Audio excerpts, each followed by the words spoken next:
Catch me if you can, এটা সত্যি না মিথ্যে?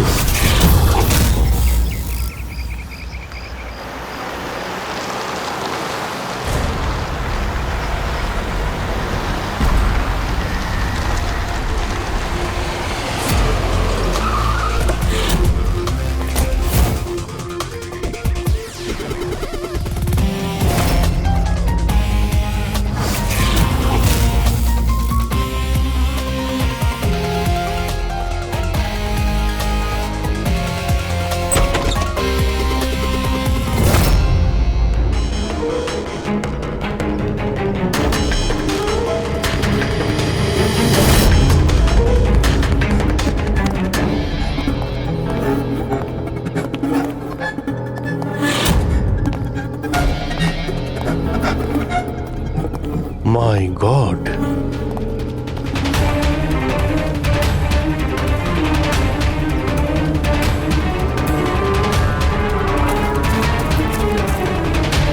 এখানে তো কেউ নেই, না গার্ড না বাংলোর মালিক।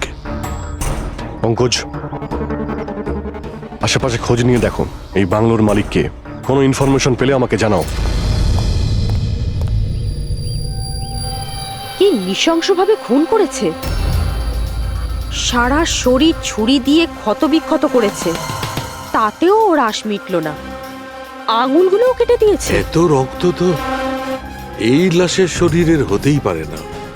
মানে স্যার? মানেটা হচ্ছে এই পুরবী, যত রক্ত এই ঘরের মধ্যে ছড়িয়ে আছে, এত রক্ত তো একটা মানুষের শরীরে থাকেই না। কোনো কি আইডি পেলে কে এই মেয়েটা? না অভিজিৎ, কিচ্ছু পাইনি। স্যার, স্যার এই বাড়ির ওনার রাইনা, আর ও আধ ঘন্টার মধ্যে আসছে। ওকে, ঠিক আছে। ততক্ষণ একটা কাজ করি, এখানে আমরা যা কিছু পাচ্ছি, এই ব্লাড, কোনো প্রমাণ, সব নিয়ে চলো, কোনো কিছু মিস না হয়, তাহলে জানা যাবে কি হয়েছিল এখানে।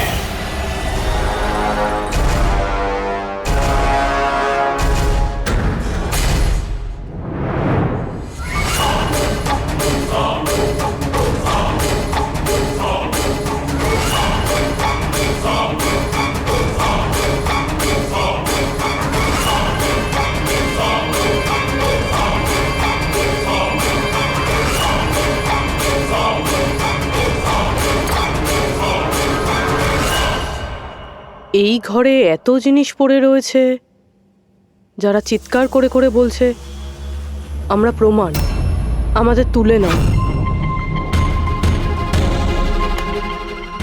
এগুলো প্ল্যান্টেড নয় তো?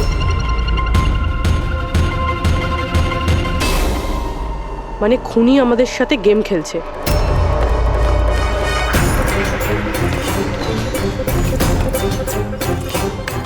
এসব কে করেছে? এসব কে করেছে? What is all this? অদ্ভুত তো স্যার, এ তো আমাদেরকে জিজ্ঞেস করছে কি করে হলো। এত নোংরা করে দিয়েছে, আপনারা পরিষ্কার করতে পারেননি? সে কি স্যার, পরিষ্কার করতে তো আমাদেরই বলছে। দুর্গন্ধ আসছে। এই আমার বাংলায় মহিলা কি করছে? ওই বীরজু, বীরজু কোথায়? বীরজু, বীরজু! লাশ থেকে মানুষ হয় অজ্ঞান হয়ে যায়, না হলে মাথা ঘুরে পড়ে যায়। এর তো কিছুই হলো না। বীরজু, বীরজু, বীরজু, এই বীরজু, বীরজু! আচ্ছা ম্যাডাম, আপনি এই বাংলোটাকে এরকম বেওয়ারিশ ফেলে রেখেছেন? এক্সকিউজ মি, এটা অন্য কারোর বাড়ি নয়, এই বাড়ির মালকিন আমি। এটা আমার পৈতৃক বাংলো। আচ্ছা, এটা যখন আপনারই বাংলো, তাহলে কোনো কেয়ারটেকার নেই কেন এখানে? অফকোর্স আছে, বীরজু, বাট এখন জানি না কোথায়। বীরজু! একটা মহিলার লাশ পড়ে আছে আপনার বাংলোতে, আর আপনি বলছেন জানেন না? আমি কিছুই জানি না, আর আপনারা প্লিজ এখান থেকে বেরিয়ে যান, আর যেতে যেতে সবকিছু পরিষ্কার করে যান। বীরজু! স্যার, এই মহিলাকে এরকম অদ্ভুত টাইপের, একটু ঢ্যাটা।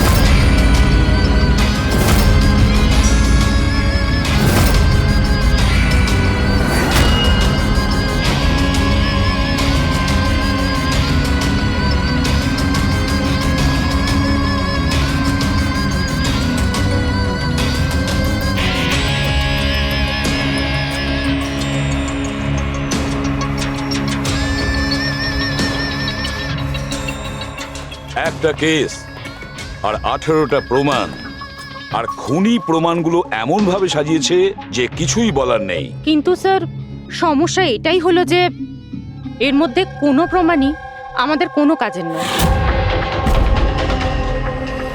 এই সমস্ত প্রমাণ আমাদের কাজে লাগবে না, এর মানেটা কি সারিকা? তার মানে স্যার এই সমস্ত প্রমাণই পুরনো। হোয়াট? এই সমস্ত প্রমাণ পুরনো মানে কি মেয়েটাও পুরনো? ছাড়ো, কত পুরনো তুমি বলো। স্যার 4 থেকে 10 বছরের পুরনো। এই সমস্ত প্রমাণ 4 থেকে 10 বছরের পুরনো, তার মানে এই মেয়েটাকে 10 বছর আগে খুন করা হয়েছে। আর কি পাওয়া গেছে প্রমাণ থেকে সেগুলো বলো। এই সমস্ত প্রমাণগুলোতে 20 জন আলাদা মানুষের ডিএনএ পাওয়া গেছে। তার মানে 20 জন আলাদা আলাদা লোক এই প্রমাণগুলোকে ছুঁয়েছে, তাই তো? হ্যাঁ স্যার। তাহলে আঙ্গুলের ছাপ তো নিশ্চয়ই পাওয়া গেছে। না পাওয়া যায়নি।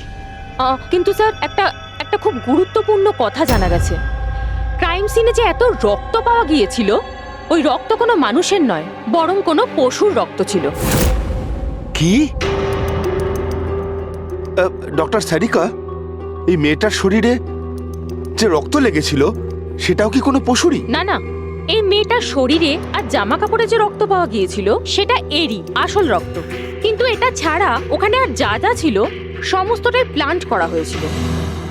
মোটামুটি 20 জনের ডিএনএ আর এতগুলো প্রমাণ ক্রাইম সিনে এলো কোত্থেকে স্যার? সেটাই তো, এতগুলো প্রমাণ কিন্তু আমাদের হাতে কিছুই নেই। বাহ, তুমি এখন চুপচাপ বসে থাকো, কিছুই তুমি বলো না, আমরা গল্প বলছি তাই না? বস, আমি জানি এই সমস্ত প্রমাণগুলো কোথা থেকে এসেছে। গত কয়েক বছর ধরে সিআইডি যতগুলো কেস সলভ করেছে তার মধ্যে থেকে কিছু ইম্পর্টেন্ট কেসের ইম্পর্টেন্ট এভিডেন্স হচ্ছে এই সবগুলো। কি?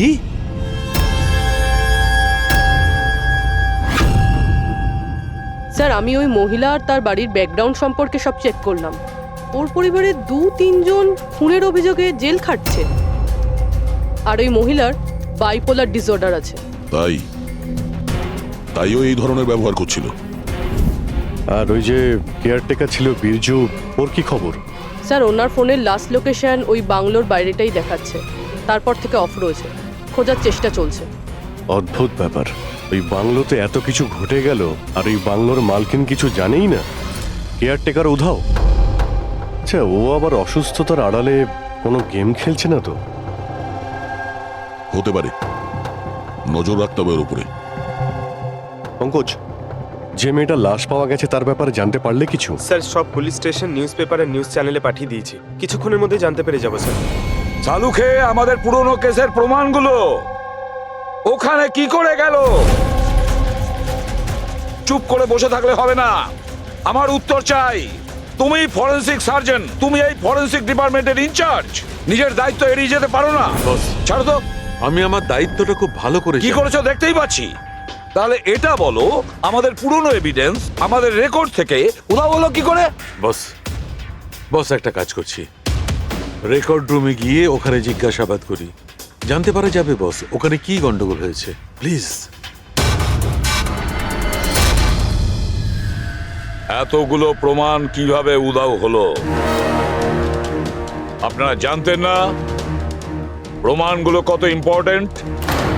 তাহলে আপনারা থাকা সত্ত্বেও এই চুরি হলো কি করে? কিভাবে প্রমাণগুলো উধাও হলো? স্যার আমার উপস্থিতিতে চুরি হয়নি স্যার। তাহলে চুরি কবে হয়েছে? স্যার এই চুরি হয়তো রাত্রে হয়েছে, কেননা আমরা তো রাত্রে থাকি না, তাই না? এই জন্য চুরি হয়েছে। আর আপনি, আপনার কি বক্তব্য শুনি? স্যার আমি ডাক্তারবাবুকে কতবার বলেছি যে লকগুলো ঠিক করিয়ে নিতে, দরজা জানলা ঠিক করে নিতে, সিসিটিভি ক্যামেরা লাগিয়ে নিতে, কিন্তু ডাক্তারবাবু আমাদের কথা শোনেনি না। তাছাড়া আর কি? আর কি? স্যার জানি না কাদের নিয়ে মাঝে মাঝে চলে আসেন আর বলেন যে পুরনো এভিডেন্স দেখার জানি না কাদের নিয়ে মাঝে মাঝে চলে আসেন আর বলেন যে পুরনো এভিডেন্স দেখার আছে। ও কাকে এনেছিল? গত 3 মাস আগে কাউকে নিয়ে এসেছিলেন আর বলেছিলেন ক্রাইম জার্নালিস্ট ইনি পুরনো এভিডেন্স দেখতে চান। বস বস ও একজন জার্নালিস্ট ছিল, ফরেন্সিকের উপর একটা আর্টিকেল লিখতে চাইছিল, আমাকে রিকোয়েস্ট করলো আর আমি পারমিশন দিয়ে দিলাম। দেখো সালুকে, তুমি খুব ভালো করেই জানো যে এখানে বাইরের লোকের ঢোকার অনুমতি নেই, আর তুমি জার্নালিস্টকে এনেছিলে। স্যার আগের মাসেও স্যার কলেজের স্টুডেন্টকে এনেছিলেন, ওকেও পুরনো তথ্য দেখাচ্ছিলেন। হতে পারে যে তাদের মধ্যেই কেউ চুরি করেছে। না বস, এটা হতে পারে না, ওরা তো ফরেন্সিক স্টুডেন্ট ছিল, ওরা আমার কাছে এসে পারমিশন চাইছিল, স্যার আমরা স্টাডি করতে চাই, কিছু প্র্যাকটিক্যাল করতে চাই, আমরা কিছু শিখতে চাই, প্লিজ আমাদের পারমিশন দিন। তাই ওদের পারমিশন দিয়ে দিই বস। বস আমার যথেষ্ট রেসপন্সিবিলিটি আছে, আফটার অল এটা তো আমার অধিকারও বটে। দেখো সালুকে, সিআইডি কে কলঙ্কিত করার তোমার কোনো অধিকার নেই, বুঝেছ? আর তাছাড়া ফরেনসিক শেখানোর জন্য এখানে কোনো কলেজ খোলা হয়নি। তুমি এখানে স্টুডেন্টদের আনলে কি করে? কার পারমিশন নিয়েছিলে? দেখো সালুকে, একটা কথা মনে রেখো, এই রেকর্ড রুমে চাইলেই কাউকে আনা যায় না। না আমি আনতে পারি, না তুমি আনতে পারো, না এ আনতে পারে, সে কোনো পরিবারের হোক বা কোনো বন্ধু হোক। আরে ভাই, হ্যাঁ অভিজিৎ, হ্যাঁ স্যার, যে মেয়েটা খুন হয়েছে তার নাম হলো টিনা, আর উনি ওই মেয়েটার বাবা। Doctor Nirav sir, head of forensic, Chennai. Doctor Nirav? Nirav, Nirav, আরে শালুকে আমার মেয়েকে মেরে দিয়েছে। কন্ট্রোল ইয়ারসেলফ, সব জানা যাবে। স্যার, ওনাকে আপনি চেনেন? হ্যাঁ অভিজিৎ, একটা সময় ছিল যখন আমি আর নীরব একসঙ্গে কাজ করতাম। নীরব, 1 মিনিট বস। কি কি? এই দেখো ভাই, আমার সন্দেহটা একদম ঠিক ছিল, এতে টক্সিড আছে। আচ্ছা ডক্টর, শেষ কবে নাগাদ আপনার আপনার মেয়ে টিনার সঙ্গে কথা হয়েছিল? কবে দেখা হয়েছিল? আসলে ও কলেজের হস্টেলে থাকতো, 2 দিন আগেই হারিয়ে। নীরব, নীরব শান্ত হও নীরব, যেই হোক ঠিক খুঁজে বার করব, আমি খুঁজে বার করব নীরব, আমি খুঁজে বার করব কে করেছে। না সালুকে, তুমি খোঁজ নেবে না। আমি খুঁজবো না মানে? মানে তুমি এই কেসে কোনো কাজ করবে না।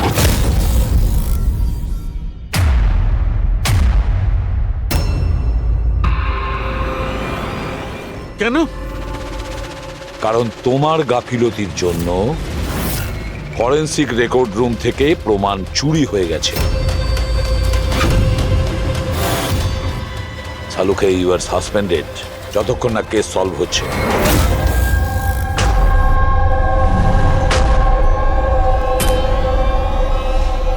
বস, তোমার কি মনে হয় এই সব কিছু আমার জন্য হয়েছে? তুমি আমাকে দোষারোপ করছো। দোষারোপ করছি না সালুকে, এটাই বাস্তব, আর সেটা তুমি খুব ভালো করে জানো।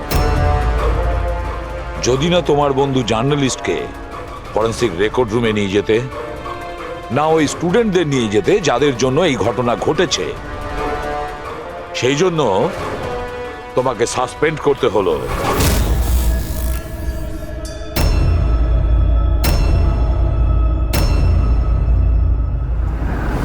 কিন্তু ভাই, নীরবের আমাকে প্রয়োজন আছে, এই কেসটাতে আমার প্রয়োজন আছে, প্লিজ। না সালুকে। স্যার, স্যার আপনি আমাকে ডেকেছিলেন? ডক্টর সারিকা, এখন থেকে তুমি ওনার মেয়ে টিনার কেস ফাইল হ্যান্ডেল করবে। আমি? হ্যাঁ।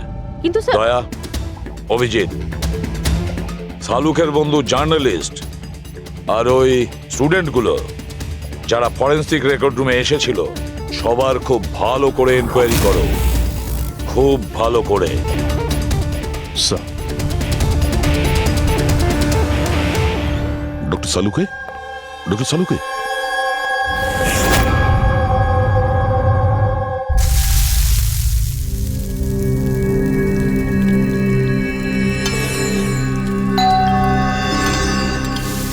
ওই এসে হাজির হয়েছে ওরা দুজন, দয়া আর অভিজিৎ, আমার কাটা খাই নুনের ছিটে দিতে। আমি জানি ওরা কি বলবে, স্যার কিচ্ছু হবে না, আপনার উপর আমাদের পুরো বিশ্বাস আছে, সব ঠিক হয়ে যাবে, ছাই ঠিক হয়ে যাবে। প্রথমে অপমান করে বাইরে বার করে দেবে, তারপর এদের দুজনকে পাঠাবে মলম লাগাতে। যাও যাও, ওকে একটু সান্ত্বনা দিয়ে এসো। Dad?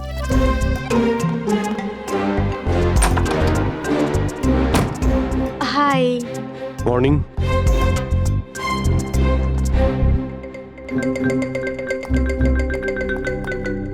আরে কেন টেনশন নিচ্ছেন স্যার, সব ঠিক হয়ে যাবে। আমাদের আপনার ওপর পুরো বিশ্বাস আছে ডক্টর। আমরা বিশ্বাস করি আপনি কোনো ভুল কাজ করতে পারেন না, কিন্তু কি করব, প্রোটোকল তো ফলো করতেই হবে না। দেখো, তোমাদের থেকে আমি কোনো রকম সহানুভূতি চাই না। আর হ্যাঁ, তোমাদের এসিপি সাহেবের সহানুভূতিরও একদম দরকার নেই। আমি বাচ্চা নই, কাঁদছি না। আমি জানি প্রদ্যুমন নিজের ডিউটি সম্পর্কে খুব সচেতন হওয়া উচিত। গুড। স্যার, আমার খুব খারাপ লাগছে, আই এম ভেরি সরি। আপনার সামনে এসিপি স্যার না আমাকে। সারিকা, লজ্জা পাবার কোনো দরকার নেই। তুমি নিজের কাজটা মন দিয়ে করো, প্রত্যেকটা জিনিস মন দিয়ে দেখবে, কোনো না কোনো সূত্র নিশ্চয়ই পাবে।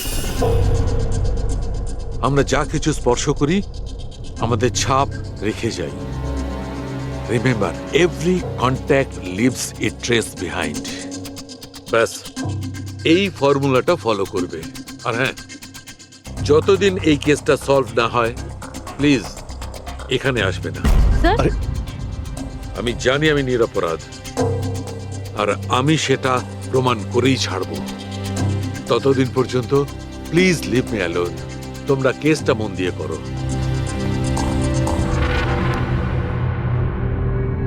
মাথা খুব গরম হয়ে আছে স্যার। খুব খিদে পেয়েছে। আজকে কি রান্না করেছেন?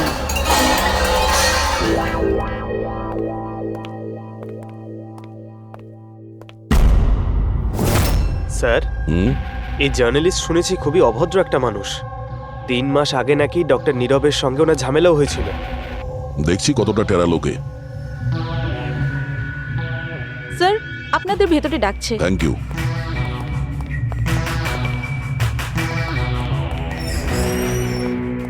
আরে বাহ, ভাগ্য আমার, আজ তো সিআইডি টিমের সিনিয়র অফিসার দয়ার সঙ্গে আমার দেখা হয়েই গেল। আরে বসুন বসুন। আমরা এখানে বসতে আসিনি। আরে এত রাগের কি আছে মশাই? আচ্ছা ছাড়ুন চাকে। এটা বলুন যে কি খাবেন, চা, কফি, ঠান্ডা? ঠান্ডা ঠান্ডা ফান্ডা খাই না আমরা। আচ্ছা মিস্টার দয়া, আমি অনেক দিন থেকে সিআইডি টিমের উপর একটা ডকু ড্রামা করার কথা ভাবছিলাম, কিন্তু আমাদের এসিপি স্যারকে পাওয়াই যায় না। আপনি তো জানেন নিশ্চয়ই, সিআইডি আজে বাজে লোককে এন্টারটেন করে না। আপনি সোজা আসল কথায় আসবেন। হ্যাঁ নিশ্চয়ই, 20 বছর ধরে আমি এই প্রফেশনের মধ্যে আছি, সব সময় পয়েন্টেই থাকি। বলুন, সবার প্রথমে কি জানতে চান? ডক্টর নীরবের সঙ্গে ঝগড়ার ব্যাপারে, নাকি ফরেন্সিক রেকর্ড উইং এর বেহাল অবস্থার ব্যাপারে? ডক্টর নীরবের সঙ্গে তোমার ঝগড়াটা কি ছিল? না, আমার সাথে ওর কোনো ঝগড়া ছিল না। আমি শুধু ওকে সততার একটা আয়না দেখিয়েছিলাম। ওর খারাপ লাগলো সেটা। তার মানে? মানে হলো, ডক্টর নীরবের কাজের ওপর আমি একটা আর্টিকেল লিখেছিলাম। আমার হিসেবে উনি ফরেন্সিক কাজের জন্য বিশ্বস্ত ছিলেন না, সামান্য ঢিলে ঢালা টাইপের ফরেন্সিক এক্সপার্ট ছিলেন। সেই জন্য তিনি আমার ওপর মানহানির কেস করে দিলেন। খুব অসম্মান হয়েছিল ওনার। আমি ওনার কাছে ক্ষমাও চেয়েছিলাম, কিন্তু এখন ওনার মেয়ের মৃত্যুর খবর শুনে আমার খুব খারাপ লেগেছিল। আর আপনি দুঃখ প্রকাশ করার জন্য এভিডেন্স রুম থেকে এভিডেন্স চুরি করে সেখানে ফেলে দিলেন যেখানে নীরব বাবুর মেয়ে খুন হয়েছিল। আরে দাদা, আমি এটা কেন করতে যাব? আমি কেন পুরনো হার আর রক্তমাখা শাড়ি চুরি করতে যাব? তাহলে তুমি ওই এভিডেন্স উইং এ কি দেখতে গিয়েছিলে? ফরেন্সিক ল্যাব থেকে এভিডেন্স কিভাবে চুরি হয় আমি সেটা দেখতে গেছিলাম। আমি আপনাদের কাজের দুর্বলতা দেখতে গেছিলাম। থাক, এসব যেতে দিন, এগুলো বলার কোনো দরকার নেই। এখন তো আপনারাও সবটা জেনে গেছেন বোধহয়। দেখুন, বেশি বক্তৃতা দেবেন না আপনি। যতটা জিজ্ঞেস করা হচ্ছে ততটার উত্তর দিন, কেন? ব্যাস। যে নিজেদের কথা উঠলো অমনি ঝাল লাগলো? আপনাদের কাছে কি এই কথার উত্তর আছে যে কে কিভাবে ফরেনসিক ল্যাব থেকে জিনিসগুলো চুরি করলো? আমার তো মনে হয় খুনি আপনাদের দুর্বলতাটা দেখাতে চেয়েছে। যাক, ছাড়ুন সেসব। এখন বলুন যে এই সিআইডির ওপর ডকুড্রামা সিরিজ কবে শুরু হচ্ছে? স্যার, এনেকে ব্যুরো নিয়ে যাই। মনে হচ্ছে ঠিকঠাক উত্তর উনি ওখানেই দেবেন। তার জন্য অনেক লম্বা চওড়া প্রসেস আছে। আর তাছাড়া প্রমাণও তো থাকতে হবে না, তাই তো দয়া? খুব তাড়াতাড়ি দেখা হবে। প্রসেস পুরো করে সমস্ত এভিডেন্স নিয়ে আসবো, আর তখন কথা বলবো সিআইডির ওপর ডকু ড্রামা বানানোর জন্য। হ্যাঁ,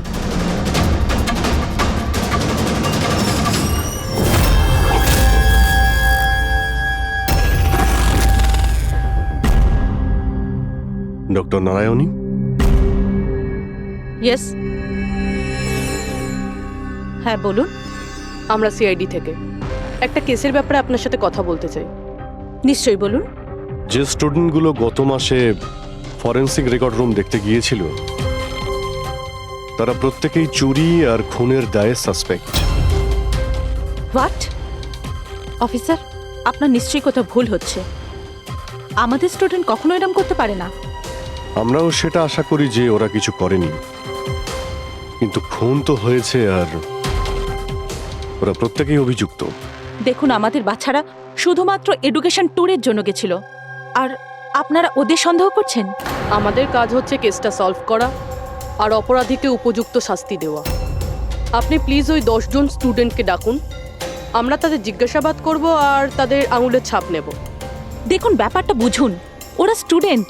দেখুন, ওদের উপর তো আমরা 3rd ডিগ্রি ইউজ করছি না, আমরা শুধু জিজ্ঞাসাবাদ করব। আর হ্যাঁ, ওদের কিছু বলবেন না যে আমরা কি ব্যাপারে ওদের সাথে কথা বলবো। ওকে।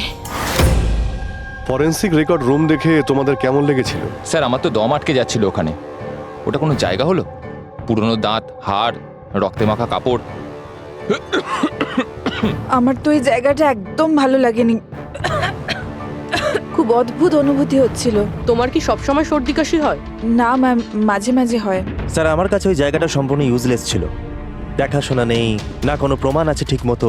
আর স্যার, আমি তো ওই কোল্ড কেস ফাইলের এভিডেন্স বাড়ি নিয়ে যেতে চেয়েছিলাম, যাতে আমি ওটার উপরে স্টাডি করতে পারি। আমি রোমাঞ্চিত হচ্ছিলাম। খুনি আর নিহতদের চিন্তাভাবনা কল্পনা করার চেষ্টা করছিলাম। খারাপ চিন্তা, দুঃখ, কষ্ট।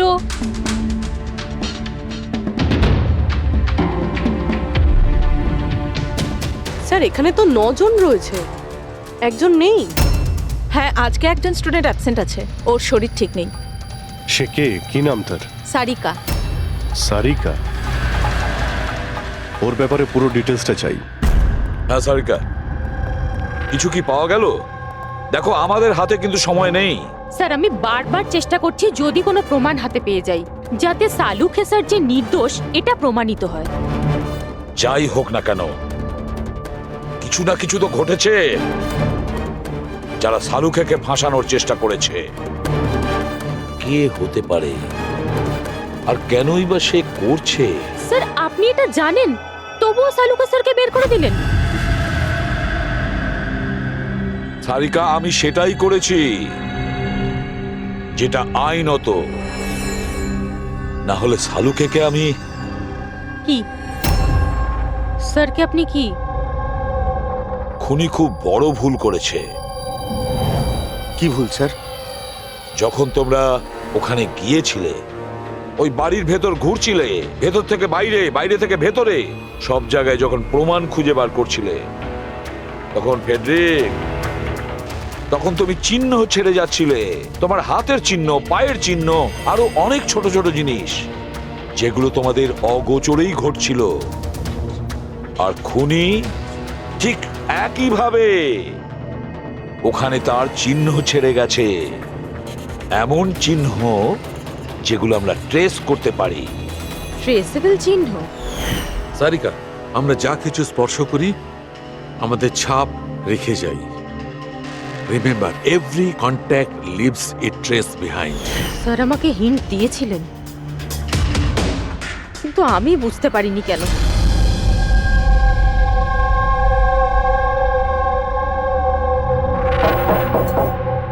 হ্যাঁ বলুন। সারিকা কোথায়? আপনারা? সিআইডি। আপনি কে? স্যার আমার নাম রূপালী। আর সারিকা? স্যার ও তো এখানে নেই, কালকেই চলে গেছে। কোথায় গেছে? ম্যাম ও নিজের বাড়ি চলে গেছে। কালকে ও এলো, তারপর তাড়াহুড়ো করে নিজের ব্যাগ প্যাক করলো, আর খুব তাড়াহুড়োতে ছিল তাই নিজের ফোনটাও ফেলে গেছে।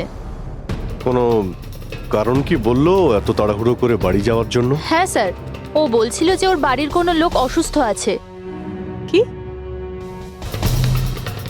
স্যার, ফরেন্সিক সেন্টার থেকে জানতে পারলাম সারিকা অসুস্থ, আর এ বলছে যে ওর বাড়ির কেউ অসুস্থ। কিছু তো একটা ব্যাপার আছে। আচ্ছা রূপালী, এই সারিকার বাড়ি কোথায়? স্যার কানপুর। কানপুর। আর তোমরা একসঙ্গেই থাকতে? হ্যাঁ স্যার, আমরা রুমমেটস ছিলাম। আচ্ছা, তোমরা কতদিন একসাথে রয়েছো? এই হবে 8-9 মাস। 8-9 মাস ধরে তো একে অপরের ব্যাপারে নিশ্চয়ই ভালোই জানবে। কি কেমন মেয়ে ছিল সারিকা, কিছু বলতে পারবে তুমি? স্যার ও তো খুব ভালো মেয়ে ছিল। ইনফ্যাক্ট ও নিজের কাজ নিয়েই ব্যস্ত থাকতো, মানে ফরেন্সিক ইনস্টিটিউট যাওয়া, ওখান থেকে ফিরে আসা, এইসব নিয়েই থাকতো। Forensic centre? তো ও কি ওখানকার কোনো কথা তোমাকে বলেছিল? হ্যাঁ, ফরেন্সিক ইনস্টিটিউটের ব্যাপারে কিছু কিছু কথা আমাকে বলতো। যেমন এই কিছুদিন আগেও আমাকে বলছিল যে, তুই জানিস রূপালী, প্রমাণ ট্রেস করে যে কাউকে ফাঁসানো যেতে পারে। রিয়েলি? কিন্তু এটা কিভাবে হতে পারে? আরে বোকা, সব কিছু হতে পারে। আমি সব করতে পারি। যে কোনো কেসকে পাল্টে দেওয়া যায় শুধুমাত্র প্রমাণের ওপর ভিত্তি করে। এবার দেখ আমি কিভাবে সবার মাথা ঘুরিয়ে দিতে পারি। স্যার, টিনা আর ডক্টর সালুঙ্কের কেসেও তো তাই ঘটেছে। আর এই সারিকাও কেটে পড়েছেন। ওকে তাড়াতাড়ি খুঁজে বের করতে হবে।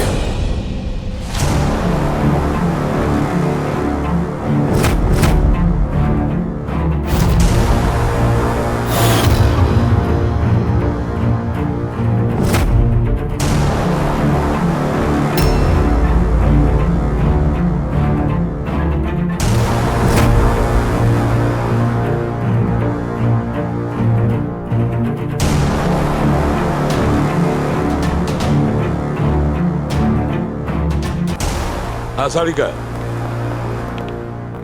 স্যার খুনি যেই হোক না কেন, যে এতগুলো প্রমাণ চুরি করেছে আর ক্রাইম সিনে প্লান্ট করেছে, এটা করার সময় ও নিশ্চয়ই জিনিসগুলোকে ছুঁয়েছে। কিন্তু ডক্টর সারিকা, আপনিই তো বলেছিলেন যে কোনো আঙুলের ছাপই পাওয়া যায়নি, তাহলে এই জিনিসগুলো ধরলো কি করে? আঙুলের তো কোনো ছাপ পাওয়া যায়নি, কিন্তু আমি এটা বলার চেষ্টা করছি যে এত প্রমাণ ও চুরি করেছিল আর ক্রাইম সিনে প্লান্ট করেছিল, এখন এত পরিশ্রম করার পর ওর একটু তো ঘাম হয়েই ছিল। মানে sweat analysis? Exactly, sweat analysis করেছি, আর ওই প্রসিডিওরে আমি একটা ডিএনএ পেয়েছি। এই দেখুন, এই ডিএনএ থেকে আমি এটাই জানতে পেরেছি যে এই লোকটার একটা বিশেষ ধরনের রোগ আছে, সিস্টিক ফাইব্রোসিস।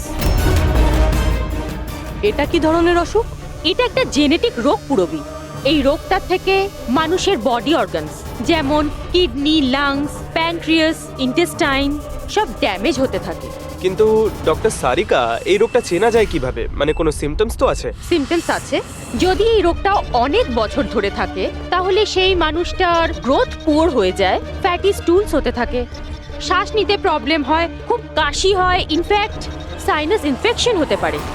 শ্বাস নিতে কষ্ট আর কাশি। আচ্ছা, তার মানে এরকম পেশেন্টদের নিশ্চয়ই হসপিটালে বারবার যাতায়াত করতে হয়। কনস্ট্যান্ট মনিটরিং এর দরকার হয়।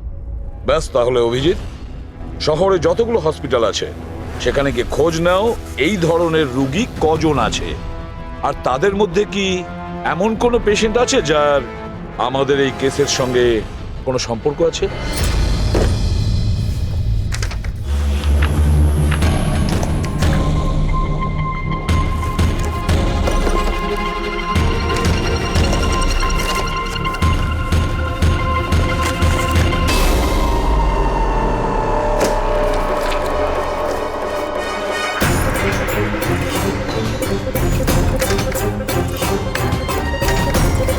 এই কেসটা আমরা একসঙ্গে কাজ করেছিলাম। Yes. ডক্টর নীরবের মেয়েকে খুন করা হয়েছে, আমাকে সাসপেন্ড করা হয়েছে, তো বাকি রইল ললিত। যদি এই সবকিছু কেসটার জন্য হয় তাহলে ললিতের সঙ্গেও নিশ্চয়ই কিছু ঘটেছে, নাহলে হয়তো ঘটবে। ললিতকে খুঁজতে হবে, কিন্তু এত বছর ধরে ললিতের সঙ্গে কোনো যোগাযোগ নেই, কি করে খুঁজবো? ট্রাই করে দেখি।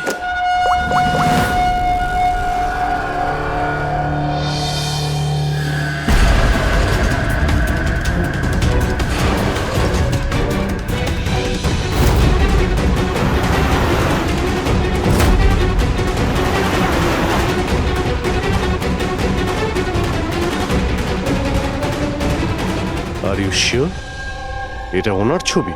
হ্যাঁ স্যার, উনি। আর ওনাকে হসপিটালে 2-3 বার আসতেই হয়। My god, thank you very much. Thank you.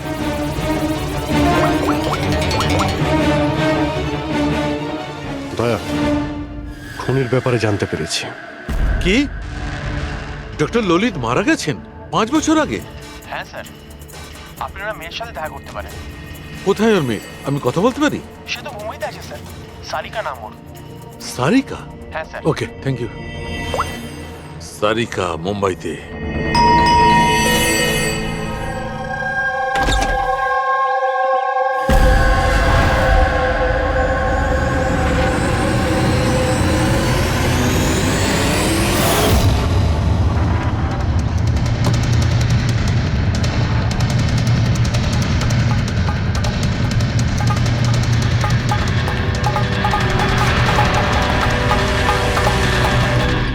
সত্যের খুব কাছেই আছো তুমি। এইটাই শেষ জায়গা যেখানে খুনটা হবে। অপেক্ষা করছি তুমি আসবে ওইখানে যেখান থেকে সব শুরু হয়েছিল 8 বছর আগে।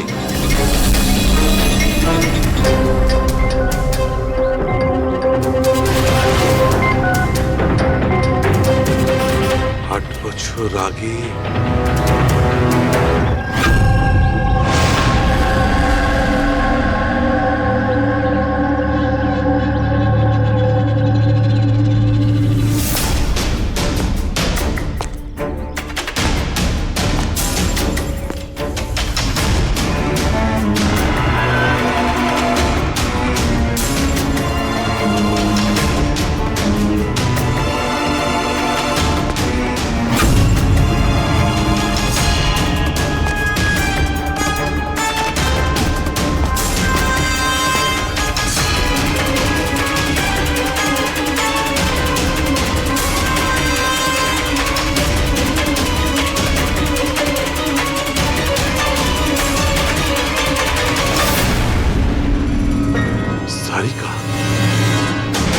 একে কে মারল?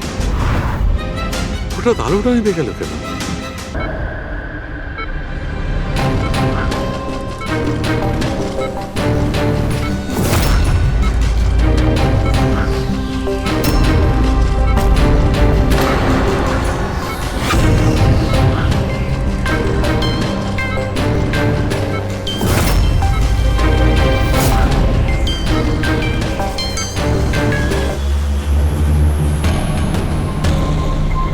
স্যার, সালুনকে স্যারের ফোন তো বাজছে, কিন্তু উনি ফোনটা ধরছেন না। উনি আবার বিপদে পড়েননি? ডক্টর সালুকের ফোনের লোকেশন এক্ষুনি ট্র্যাক করো, দেখো কোথায় আছে। আর এই খুনিরও।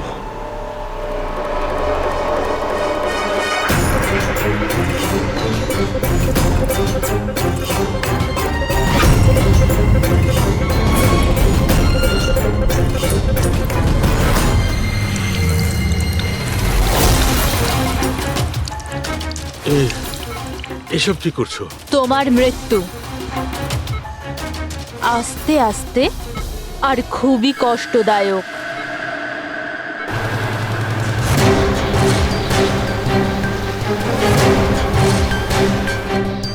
তোমার শরীরের এক এক ফোঁটা রক্ত যখন তোমার শরীর থেকে আস্তে আস্তে বেরোবে না, তখন খুব মজা আসবে তোমার, তাই না? কিন্তু তুমি এসব কেন করছো? নিজের বাবার মৃত্যুর প্রতিশোধ নিচ্ছি। আরে খুনি হচ্ছ তোমরা তিনজন। তোমার বাবা রঘু? হ্যাঁ, রঘু, যাকে তুমি, ডক্টর ললিত আর ডক্টর নীরব মিলে মেরে ফেলেছো। আর তোমাদের জন্য আজ আমার বাবা আমার সাথে নেই। মেরে ফেলেছি? আমরা? কিভাবে? প্রমাণ জোগাড় করে মেরে ফেলেছো। তোমরা প্রমাণ জোগাড় করে আমার বাবাকে ফাঁসির শাস্তি দেয়া করিয়েছো। দেখো দেখো, প্রমাণ জোগাড় করা, শাস্তি দেওয়া, এটা ফরেন্সিকের কাজ। কাজ এটা? নিশ্চয়ই নিশ্চয়ই এটা তোমাদের কাজ, কিন্তু তোমরা আমার ব্যাপারে তো ভাবোনি না। ওই মেয়েটার ব্যাপারে যার থেকে যার বাবাকে ছিনিয়ে নিয়েছো। আমার বাবার মৃত্যুর পরে আমি ডিপ্রেসড হয়ে গিয়েছিলাম, আর এই সব থেকে বেরোনোর পরে আমি ভেবে নিয়েছিলাম, ঠিক করে নিয়েছিলাম যে আমি তোমাদের তিনজনকেই এই মৃত্যুর শাস্তি দিয়ে তারপরেই ছাড়বো। আর এই জন্যই তুমি টিনাকে মেরে ফেলেছো? হ্যাঁ, মেরে ফেলেছি আমি ওকে, কারণ আমি জানতাম ডক্টর ললিত 5 বছর আগেই মরে গেছে। আর পড়ে রইল তুমি আর ডক্টর নীরবের প্রশ্ন।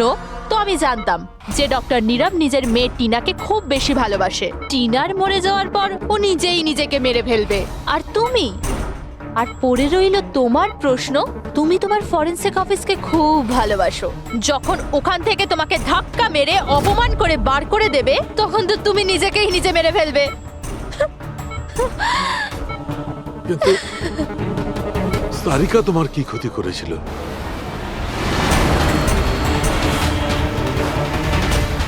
সারিকা? ওকে তো মরতেই হতো। ও ললিতের মেয়ে ছিল যে, আর ফরেনসিকে কাজ করতো। আর আমার কাজে তো ও আসতোই। ওর সাহায্যে আমি ফরেনসিক অফিসের সব প্রমাণ জোগাড় করেছিলাম। তোমার ফরেনসিক অফিস তোমার বিরুদ্ধে? এই দেখো ডক্টর সালুকে, হয়ে গেল আমার বদলা পূরণ। আর যতক্ষণে সিআইডি এখানে আসবে, ততক্ষণে তুমি ওপরে। Good bye doctor সালুকে।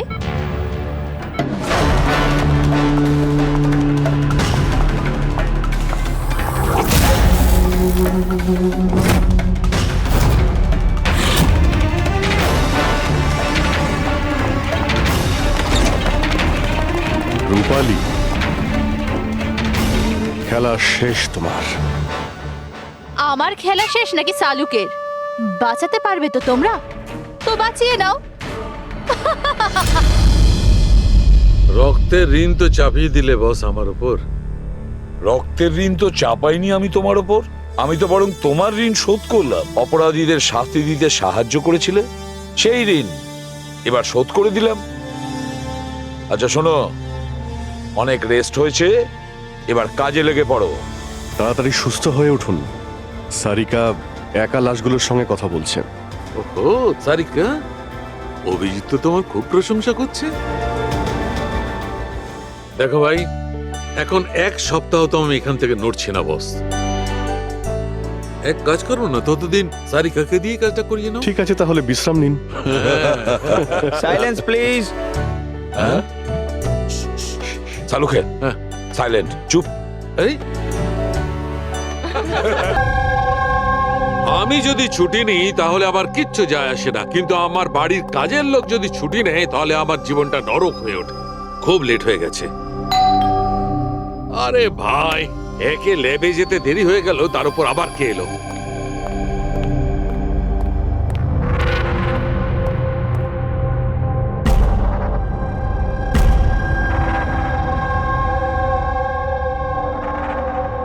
কাউকে তো দেখতে পাচ্ছি না। বেলের আওয়াজ তো ঠিক শুনেছি।